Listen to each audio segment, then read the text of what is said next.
બેન રંજનબેનને ફરી એકવાર ભારતીય જનતા પાર્ટીની ટિકિટ જાહેર થઈ છે.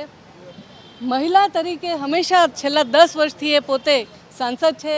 એમનું સન્માન કરીને ઇવન ગઈકાલે સાંજે પણ શ્રી રામનો પટ્ટો પહેરાવીને મેં એમને આદર આપ્યું છે.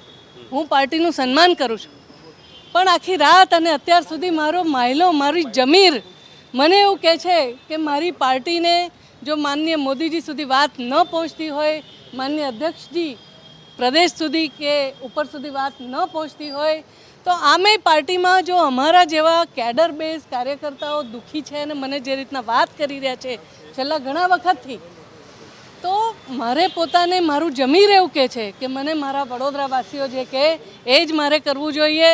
અને પાર્ટી અને આપ સૌ જાણો છો કે છેલ્લા ઘણા વખતથી વિકાસ માટેની જે મૂડી જોઈએ એમાંથી ઘણી બધી મૂડી ક્યાં જતી રહે છે, અને હું એ બાબતે દુઃખી છું. અને એટલા માટે આપ સૌ સમક્ષ વિકાસની મૂડી એટલે ભ્રષ્ટાચારની વાત કરે હું એમ કહેવા માંગુ છું કે જ્યાં જ્યાં પણ જે લોકોએ જે કર્યું છે, આપ સૌ ઇન્વેસ્ટિગેશન જર્નાલિઝમના લોકો છો, તમે સારી રીતે શોધી કાઢશો.